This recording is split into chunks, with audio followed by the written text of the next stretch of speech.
something. Maybe this could be the day. Maybe it'll stay the same. Maybe this could be the start of something.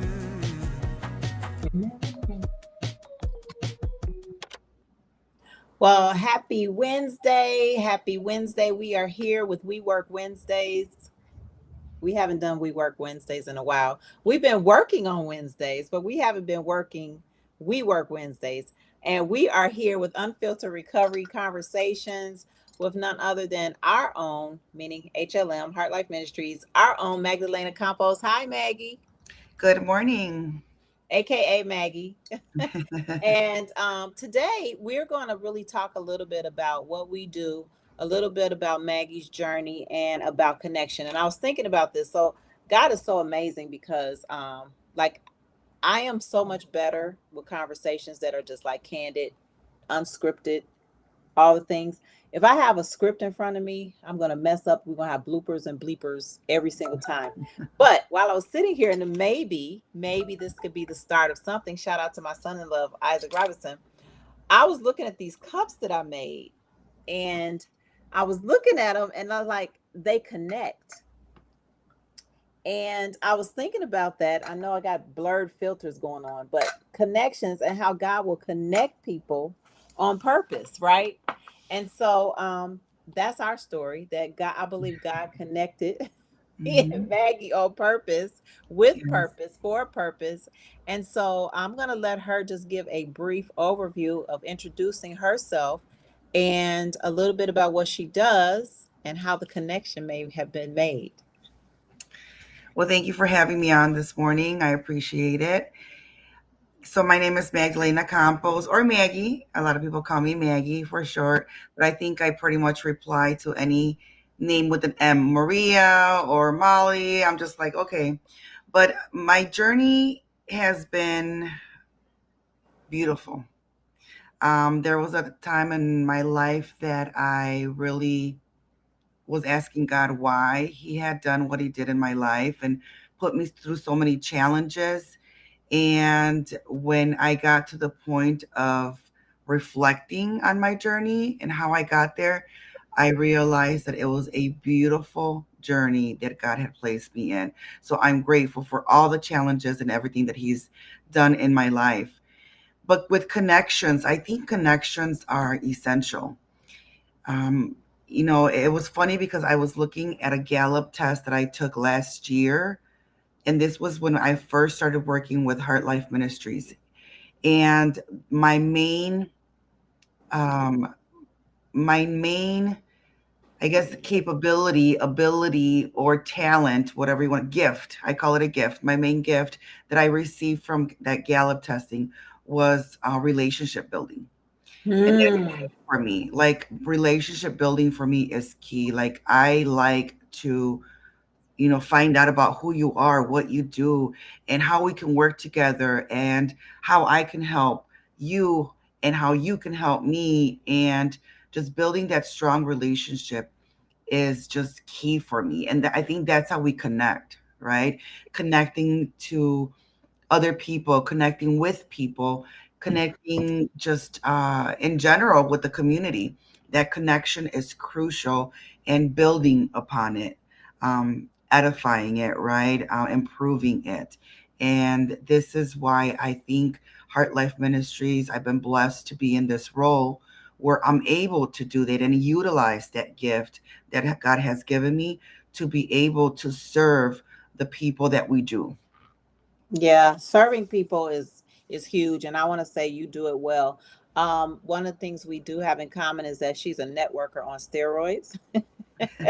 so so you'll be seeing a lot more. She's the guest today, but she will be the host majority of the time on our Unfiltered Recovery. So we're excited about just what God has in store in terms of sharing. And so if you all have joined us today, just pop on and say, yes, I'm here, I'm watching, and just say hi.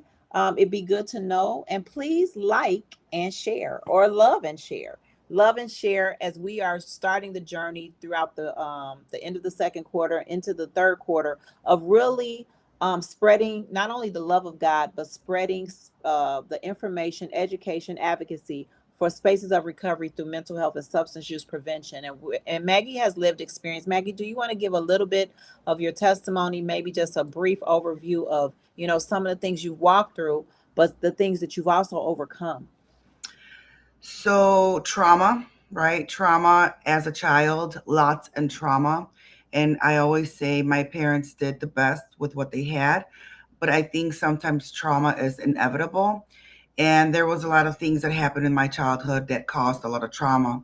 And that trauma led me to numb with alcohol, drugs, men, just different things, just filling that void that I always felt that I could never fill.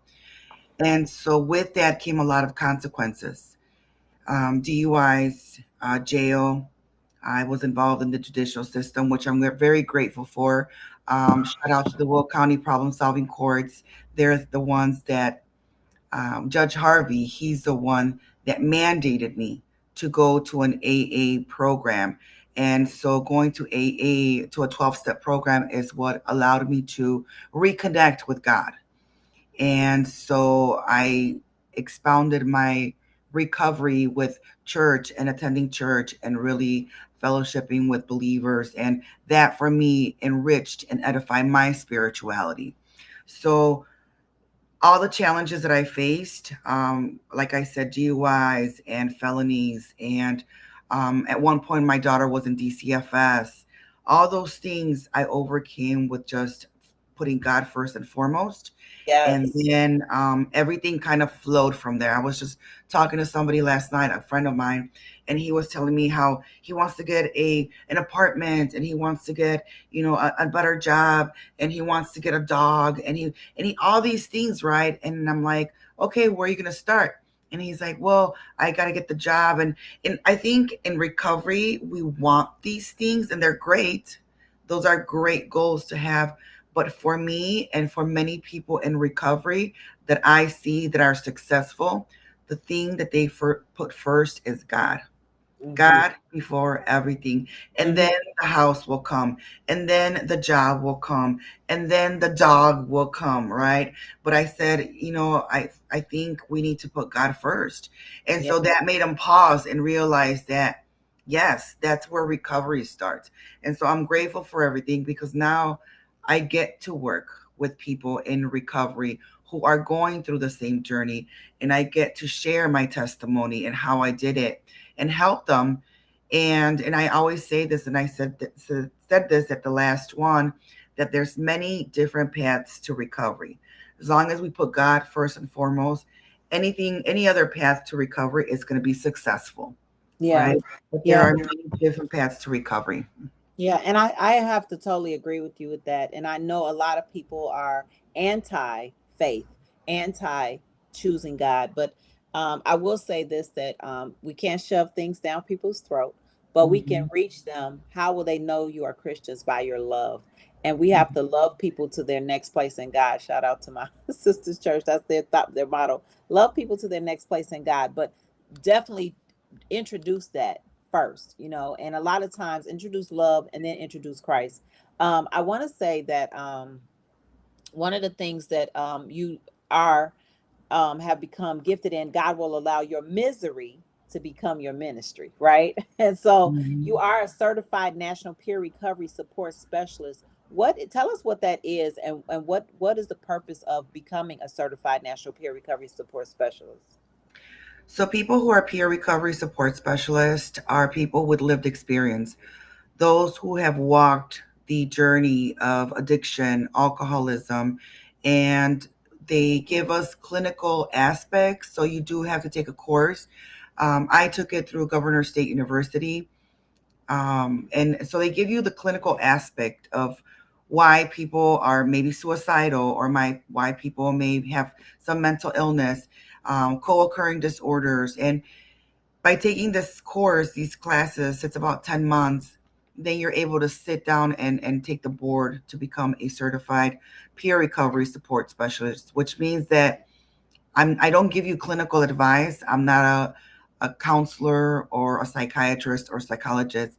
What I'm doing is only sharing how my recovery worked and what path I took, and introduce you to ways to recovery, and Mm, give you the you need to empower people. You need to empower them to be able to take that first step and to be able to move forward with their recovery. Always putting it in the back of your head, and this is very important to me, that a lot of people are going to relapse. I'm not saying all, but there's going to be a lot of people that are going to relapse. And that means that I'm just always going to be there for them when that happens, to be able to start this journey as many times as it takes to get them to where they need to be. wow. So is would that be the same? Is that the same alignment of your sponsor or your mentor? Is it the same, or is it? Would you say it's different? It's similar, but it's got different boundaries. I Okay. think with boundaries, as a sponsor, I can suggest things. I can let you know how I recovered, right? And guide you through the steps that I was guided through in the same way. With a peer recovery support specialist, you're kind of just doing everything. Hey, let's go get you an ID. Let's go get you your lien card. Do you need an apartment? Let's go see who can help you out with that apartment. Here's how you can do it. Here's how you take your first step. Call this number. And so you're kind of coaching them, right? You're coaching them into a broader way of recovering, right? And starting that point. You can also do that with sponsorship, but there's a level of not holding hands, Okay. not like really providing too much. It's more they need to come to me to be able to get that guidance. Peer recovery support specialist is I'm getting paid to take you on that journey. Okay, okay. Understood. So, yesterday we were talking in the office and we were just really kind of well, thank you for sharing that because it leads me to some of the conversation we were having yesterday in the office about attitudes in recovery. So we know that there's stigma based on people who turn their nose up with people who may have addictions or may be walking through mental illness or and not just stigma because I just want to point my finger or I want to turn my nose down at them, but sometimes it's through experience that people have received the trauma of the person who's walking through the recovery and that attitude. And we were talking, and one of the things you said that stood out to me was that I had a lot of different adjectives I used, and you said one was the main. I feel like it was the main one because you was like fear. Talk to us a little bit about what family members or friends that are walking through with people who are trying to have grace for the people that are walking through recovery while they're going through that journey, walking alongside them. What does that fear look like? When I came into recovery, I had all these fears, and but I was not aware of them. So I think early in recovery, it's key to remember that people have fears, but they're not aware of them and how they can start to be aware of their fears. So I'll speak about my journey and kind of expound on that. So when I came in, I had lots of fears, and to me, fear meant that I was afraid. And in my household, you're not supposed to be afraid. You face everything and you're going to do whatever it takes to not show that fear. So you're going to put this attitude on, and you're going to always try to be above people and always look down on people. So it's fear based, right? If I thought you were, say for instance, if I thought a woman was more attractive than me, what would I do? I would gossip about her. I would try to Mm, bring her down. I would say what she was wearing was not cute, or but that's how I used to resolve my fear, by putting other people down so that I wasn't showing my fear. And so that this developed into many other behaviors like anger, fighting, lots of fighting. I would get into a lot of fights and just hide that fear. So we're hiding these fears that we're not aware of, and we're putting these fronts that we are better, and that causes us to just develop more fear, right? And so early in recovery, not knowing that, going through a 12-step process allowed me to see all these fears. I had fear of rejection, fear of being unworthy, fear of being unloved, fear of not fitting in, fear of just all these things, all these fears. I had about 2 pages worth of fears because we sit down and we actually write this down. And when I looked at them, I'm like, okay, now what do I need to do in order not to feel that fear? So then I have to do something. For instance, when I don't feel worthy, I sit in front of the mirror and tell myself how beautiful I am. I am a child of God. My Lord and Savior loves me. I am His and He made me perfect. I am worthy of everything because of Him. And I need to tell myself this in the mirror. When I don't feel love, I reach out to somebody and I'm very vulnerable. And I'll say, I'm lonely today. I don't know what's going on with me, but I feel very unloved. And I have people at church will say, you are loved. My pastor, that's how he ends his sermons every Sunday. You are loved. And so I remember that and I keep that in my heart. And I'll go to my kids and say, I love you. And I'll hear them say, I love you back. And that just confirms to me that I am loved. And so but I had to learn first what my fears were in order for me to work on them so those fears wouldn't overtake my behaviors. Yeah, yeah, that's so good. Thank you for sharing that. Thank you for being vulnerable. So, I do think it's important for us to be reminded that fear can be the root of a lot of things like pride and anger and resentment. And I think what you're basically saying is self protection mode. You begin to self protect yourself because you don't know how the other person is going to respond or treat you. So, you Mhm. immediately jump into defense mechanism, not you as in Maggie, but you in general. And I think we've experienced that on so many levels. I think we all, it doesn't matter if you're walking through recovery, we all, as human beings, have a tendency to self protect. But that's when we need to remember that the Lord is the keeper of our heart. We don't have to self Mhm. protect, He can keep us. So thank you so much for sharing that. I do know we have a lot of things coming up at HLM Recovery, and but I do know that you are very intentional, and part of our moving forward strategic plan is to really to begin to see the benefits of some of the experiences of what's needed throughout counties, and not just the counties we work in, but counties in general. So I wanted you to share a little bit about it, just the gift of problem solving court. And I speak from a space where people may not really understand the need of it, and how important it is for us to get involved and just really educating people to say, hey, there is a safe place for people. You don't have to choose uh, the path of you know I just I could, well, I'll just let you talk. I'm gonna be quiet. I'll let you talk because I was gonna say a bunch of things, so go ahead. So throughout my journey, like I said, multiple DUIs, and I would always get IOP, right? And I'd complete my IOP hours and everything would But be you got to good. And tell I people what IOP is, because just because me and you know what IOP is, everybody does not. intense outpatient treatment. So whenever I was evaluated, I always was high risk. So because I was high risk with dependence on alcohol and other substances, I was always high risk, and they would always give me the maximum hours for intense outpatient treatment, and which I think at the time it was 75 hours. So I would complete them, and I would go back to the judge, and everything would be fine. But as soon as I was done with that, I'd start drinking again, or I'd still be drinking during the time. So I did that constantly. I had multiple DUIs, did that multiple times.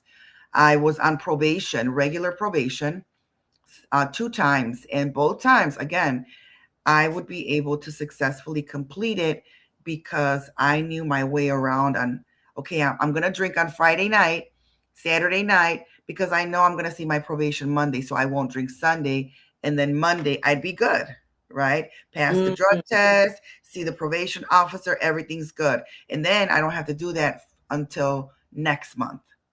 So then I would live my life however I want to until I had to see the probation officer the next month. Again, completed everything satisfactory, but I never addressed the root problems. I never addressed my alcoholism. I was just doing the things so I can get what I wanted and continue on with my life. um, this is a disease of progression. It gets worse and worse and worse. So because I did not address it, my disease got worse where I picked up substances, and now these substances really gave me a lot of consequences.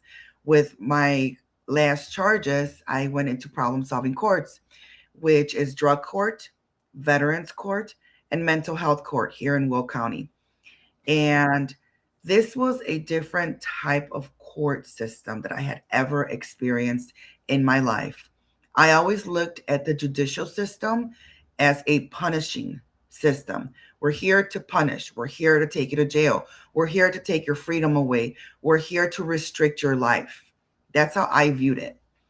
Going into the problem solving courts and talking to Judge Harvey, he's like a father figure to me. I learned that he was disciplining me because I needed that. So when I would not do something that he asked me, there were several times, and I'm grateful for them. I overdosed, and he put me in custody after I overdosed. And I'm truly grateful because if he wouldn't have done that, I would have been 6 feet under. And so I learned that I had to change, but it took some time. It took maybe about 2 years for me to really grasp this idea that I had to change. I would see a counselor once a week. I would see a probation officer once a week, the judge once a week. I would have to do a drug test once a week and also call the line to see if I had to do drug tests another day during the week. So you have to Wow. call this line. So it's very intense, and there's 5 phases, and as you proceed with your phases, it gets a little easier. It goes from once a week to twice a month, from twice a month to once a month, and then until you graduate. And so these problem solving courts are grant funded, and they have all these different grants coming in. ARI is a big grant provider of funding for the problem solving courts, and which is Adult Redeploy Illinois. They started, I think it was about more than 20 years ago. I can't remember how many years ago, but more than 20 years ago. And they started realizing that they needed to rehabilitate people, not just punish people. And so they created these systems or these programs. And when I came in, it was just eye opening. It was just seeing people. Yesterday, this guy I was talking to, he was also in the problem solving courts. He's like, Maggie, the first time I came in to see Judge Harvey in the courtroom, he had came down from his seat above. He came down and he was giving Monet a Kit Kat and talking to Monet. Because at that time, Monet knows Judge Harvey. Monet, she knows who he is because throughout her life, she would come with me to court and see Judge Harvey and have to go through all these things with me. So Judge Harvey would come down and talk to her and ask her how she was doing. And he said, when I walked into that courtroom and saw that, he's like, I don't know where I was because he had the same experiences as me, punishing. Wow. So that lets us see how this program really cares about changing lives. Wow. Well, I want to say that if you are interested in learning more about the problem solving courts or the Adult Redeploy Illinois, you can reach out to Maggie. I'm going to put her email address here. But I do want to say that we thank you for sharing and thank you for being transparent. I do want to say that we are moving forward in spaces where we can really make a difference. And so every Wednesday we'll be here, but I definitely want to let you all know of some of the things that we have coming up. Also, Maggie, you heard her say she overdosed. Maggie has been Narcan before. You said more, I don't know if it's just one time. 3 times. Three times. Three Hmm. times. And so, because of that, we partner with the organization called Hero, and Maggie does Narcan training. Maggie does Narcan training once a month, every second Tuesday of the month at 12:30. It is virtual, and so we definitely want you all to know that you can get your organization or your team or your staff or your church to chime in, and we will bring the Narcan training to you. Please, it's sponsored by the HERO, the Heroin Epidemic Relief Organization, for sure we want you all to connect with that and connect with Maggie. So we want definitely her HLM is definitely providing this through partnership with Hero. Another thing that we definitely don't want you all to miss out on. Well, I can't even. Oh, here it is. I have to find stuff. Mhm. June 24th. Maggie, talk a little bit about why this is important. We only have a few minutes left, so talk really quickly about why this is so important. This is a webinar that I took, I think it was last month, and the things that I learned from this webinar were eye-opening. It says family sex trafficking, the hidden ugly. And a lot of people don't understand that sex trafficking within the family happens. I heard of a testimony where a girl would have her brother's friends would come over, and he would say that it was okay for them to have sex with her, and she wasn't consenting to it, but she thought this was normal, and so that's considered sex trafficking.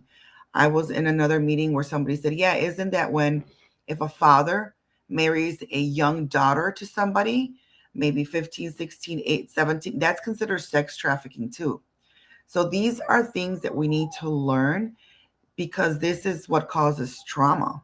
And trauma, again, is the gateway to all these drugs. So it's very important, very informative, and just very eye opening. Yes, and we're partnering with the Illinois Family Resource Center. Shout out to Christina Banda and Nancy Phillips, our former tech director. And so we're very grateful. So you can join this webinar for free. So share this out. This webinar will be June 24th, virtual, 3 to 4:30 p.m. And but registration is required. All right. And then last but not least, we are participating. HLM, Heart Life Ministries, is the host city for the Sound Minds Mental Health Awareness and Solutions Conference. Share the Load. We are excited about this. Share the Load is coming to Chicago. Chicago proper will be at the Chicago Oaklawn Hilton, and we want you all to join us. Our very own Maggie is one of the presenters. So you are the panelists, and we want you all to come. This is the 6th annual Sound Minds Mental Health Awareness and Solutions Conference. It's amazing to hear people come together to say, hey, our mental health matters. And July 9th, July is Minority Mental Health Awareness Month. Minority Mental Health Awareness Month. And so we're excited about our sister friend Tanya Reed, who will be hosting this, but in Chicago. I don't know why there's an echo, but that's okay.